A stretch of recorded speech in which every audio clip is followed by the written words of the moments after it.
Well, hello there people, welcome back to my channel, and today's video is gonna be some, I don't know how many hints and tricks and tips there will be in this video, but at least I'm replacing the conductor plate in the transmission on my W210 E50 AMG aka Silver Wolf.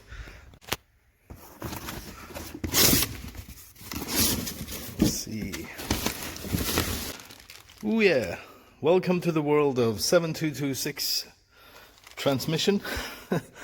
This is a Fabi Bilstein part, and as you can see, you might don't know this is a genuine Mercedes part with the Mercedes parts number and Mercedes-Benz logo grinded off. So this is the exact same thing, but like a third of the price. I have gathered a lot of new parts for my transmission because I want to do a complete service, like an over-exaggerated service. I'm going to put an overlap valve upgrade kit in it, and I'm going to mount a new control pressure spring. I'm still waiting for the Fabi Bilstein 236.10 specification oil. Also, yeah, this is also in the kit. I'm not sure if this is a genuine Mercedes one, but very familiar. Yeah, they grinded off something there as well. So this is cool. Genuine Mercedes parts. Ooh, one thing. Parts number. This is the parts number. There you have it. Here you have some production date, 4th of December 96. This one, oil pan looks fantastic. There's not any debris of anything, and I do think that this is the original oil. It is supposedly a lifetime fill, this one, on these gearboxes, but that has been like dismissed many times. It is very important to remember to remove the socket that's screwed onto the conductor plate. It's a 7mm bolt in there. Undo that one, take that one out, then you undo these 4 bolts here and these 4 bolts here.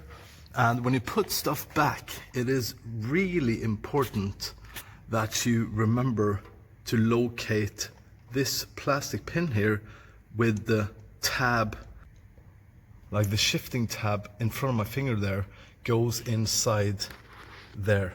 Very important to remember that when you mount it back on, or else you won't be able to shift.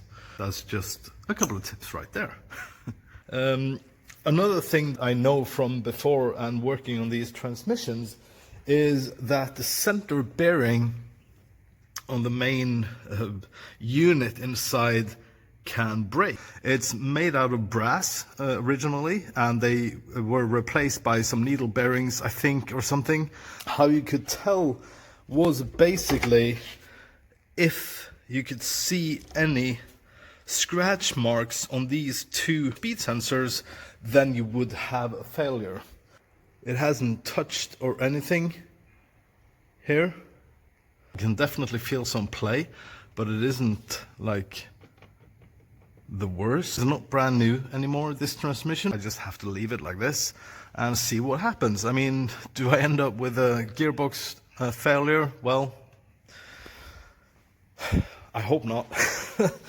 One of the things that I'm going to do to this valve body is to replace the regulating pressure control valve spring, which can break on these 722.6 transmissions, and it is located inside this piston. Anyways, let's take out this to see how it looks like.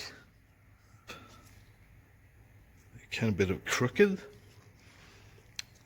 So what I'm going to do here is to measure the length. This is the new spring.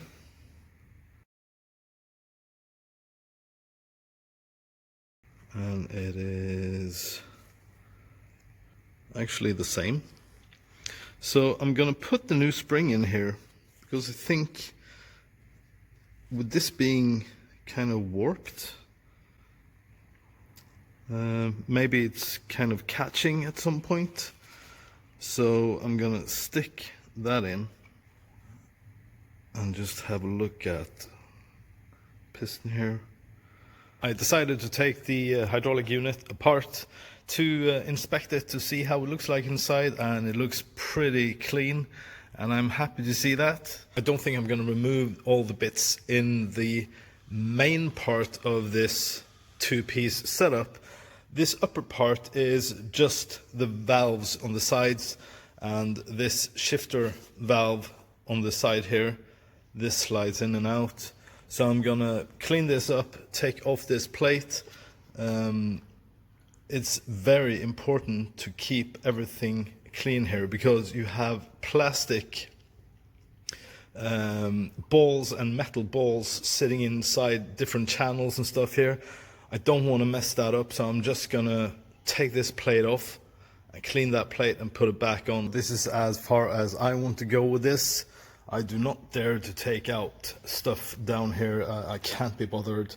At least I got to take out the oil, and it's pretty clean inside anyways. Well, some tightening torques for you.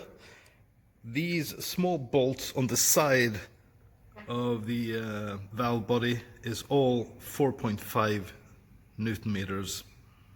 One thing that I noticed that is also very important is to remember to put this shift fork inside the upper valve body before you put the upper valve body down to be mounted to the lower valve body, because you can see you can't put this in afterwards. Also, the location is very important.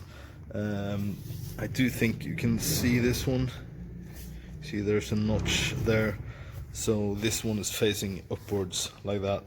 So there it is, back together, and there's a lot of bolts to go back in. And before you start to put the bolts in, obviously you will have to make sure that everything is aligned. Down here there's a dowel pin that locates this plate, and just go over and check all the holes that it is like aligned before you start to put bolts in, and that's what I've done. Another thing that I found to be soothing in a way is to not use gloves, because it's somewhat very important to feel if you by any chance have any contamination on the gloves, you can't feel it. As long as you don't use gloves, you can feel if there was a debris there, you know. Obviously you will have to do this at a place where there ain't no debris, but it's very hard to be 100%, you know, even though you should. All these bolts are going to go back in here, tightened down with 8 Newton meters. Now these bolts here have been tightened down to 8 Newton meters, and it is very important to do them, like, first snug them down and just get a feel of that every bolt is seating properly. Then you start to move around from the middle and round and outwards to get even pressure on this assembly when you tighten it down. Also, double check every bolt. So after you tighten them down, like from the middle and outwards, then go step by step that you have tightened down every single bolt to the correct spec. One thing I have to mention is that I decided to put these original overlap valves back in the bag where the new overlap valves came in a way. So I numbered the bags, like I know that this one is the first to second and fourth to fifth valve, and this is the second to third, and this is the third to fourth. So if I'm having any issues with the new upgraded Sonnax valves, I can go back and, well, I know that this is that one, and that is that one, and that is that one. So I won't mix them up.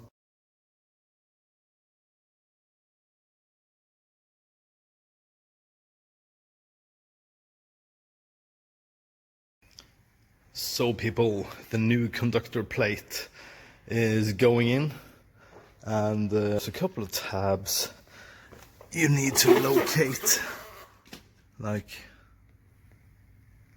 there, and you don't want to press it in yet. You just want to go around and make sure that this one also goes in there. So just align everything before doing the final push. So now I'm going to install the various shifting valves. What I want to do before I put them in is to clean them up. I've done that, but also before I put them in the specific locations, I want to use some ATF oil to lubricate these valves before we put them in, so they won't ruin the surface here and the sealing surface.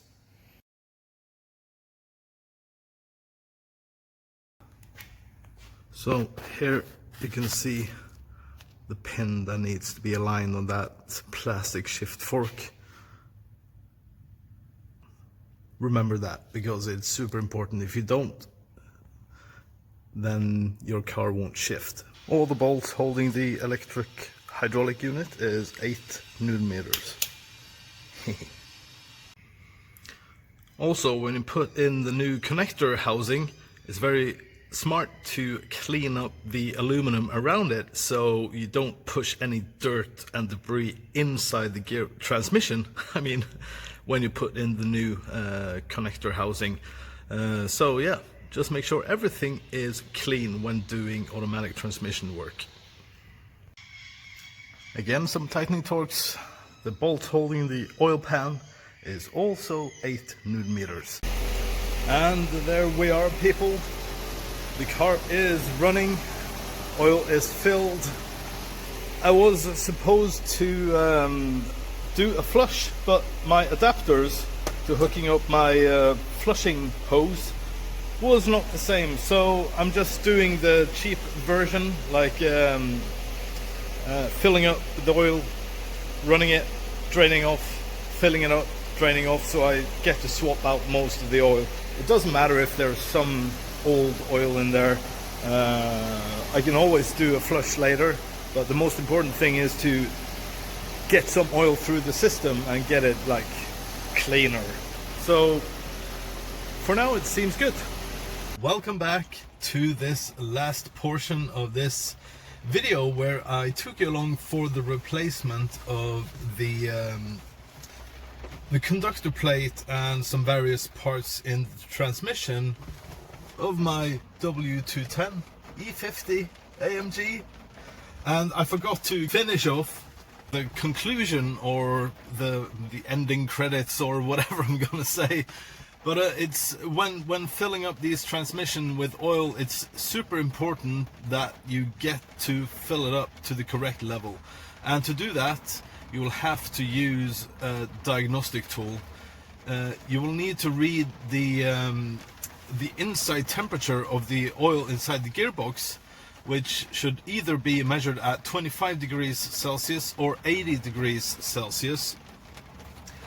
They're very finicky on the oil levels, these 722.6 transmissions. They need to be pretty much spot on to work like they were intended to work.